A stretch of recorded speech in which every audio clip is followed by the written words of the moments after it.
everyone, and welcome back to Everyday English Treats. Thank you for joining me today. I want to start with a simple question. What is the biggest failure you've ever experienced? Take a moment to think about it. Perhaps you failed an exam. Maybe you didn't get the job you wanted. Perhaps a business idea didn't work out. Or maybe a relationship ended unexpectedly. Whatever it was, I think we can all agree on one thing. Failure hurts. Nobody enjoys failing. Nobody wakes up in the morning hoping that things will go wrong. Yet failure is one of the few experiences that every human being shares. No matter who you are, where you come from, or what your goals may be, you will experience failure at some point in your life. Today's topic is why failure is not the end of the story. Many people see failure as a final destination. They believe that failing means they are not talented enough, smart enough, or capable enough. But what if failure isn't the end? What if failure is simply a chapter in a much larger story? Think about learning how to walk. As babies, we fall over countless times. We stumble, we lose balance, we fall again and again. Imagine if babies decided after their first fall that walking simply wasn't for them. Of course not. Falling is part of learning. And in many ways, adulthood is no different. When we try something new, failure often becomes part of the process.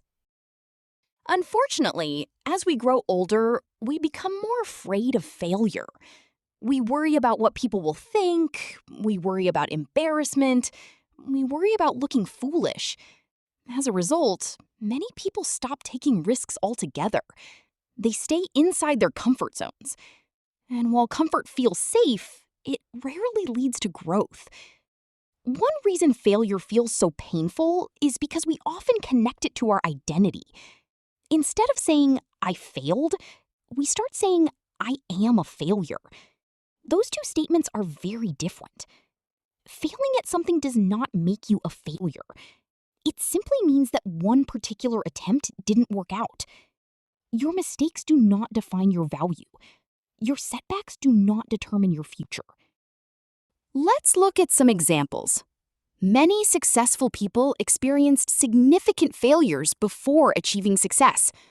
Writers had books rejected. Entrepreneurs saw businesses collapse. Athletes lost competitions.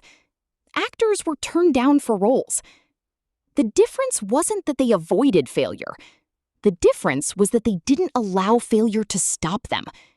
They treated failure as feedback. Every failure teaches us something. Sometimes it teaches us what doesn't work. Sometimes it reveals weaknesses we need to improve. Sometimes it redirects us toward better opportunities. The lesson isn't always obvious at first, but often when we look back years later, we realize that a failure taught us something valuable. Think about a time when something didn't go according to plan. At the time, it probably felt disappointing. But did you learn anything from the experience? Did it make you stronger? More prepared? More resilient? Chances are it did. Another important thing to remember is that failure builds resilience. Resilience is the ability to recover from difficulties and keep moving forward. People often admire resilience, but resilience doesn't appear magically. It develops through challenges. Every obstacle you overcome strengthens your ability to face future obstacles. In a strange way, failure prepares us for success. Imagine someone who succeeds at everything immediately. They never face rejection.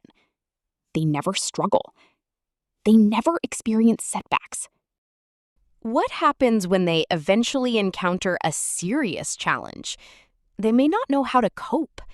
But people who have faced difficulties often develop patience, determination, and problem-solving skills.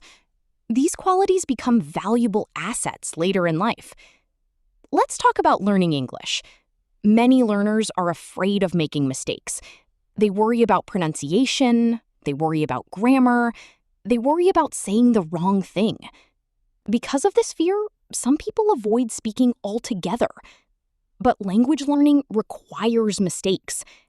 Every mistake is evidence that you're trying. Every conversation is an opportunity to improve. The people who become fluent are not the people who never make mistakes. They're the people who continue speaking despite making mistakes. The same principle applies to life. Success doesn't belong to those who never fail. It belongs to those who continue moving forward after failure.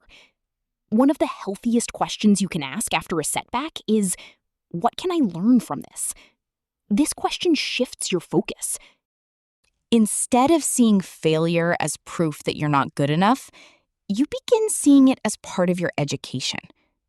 Growth begins when learning becomes more important than avoiding mistakes. Remember, every successful person has a story that includes failure. You just don't always hear that part of the story. People often celebrate success while hiding the struggles that came before it. But behind every achievement, there are usually moments of doubt, setbacks, and disappointment. The next time something doesn't go your way, try to remember this. A single failure cannot define your entire future. One mistake cannot erase your potential. One setback cannot determine the rest of your story. Your story is still being written, and every chapter, including the difficult ones, contributes to who you are becoming. So today, I want to leave you with this question. What would you attempt if you weren't afraid of failing? Think about it. Because sometimes the greatest failure is not trying at all. Thank you for listening to today's episode of Everyday English Treats. Keep learning, keep growing, and remember that every setback can teach you something valuable. Happy learning with Everyday English Treats. Until next time, take care and keep practicing your English. Remember, every small step brings you closer to fluency. See you in the next lesson.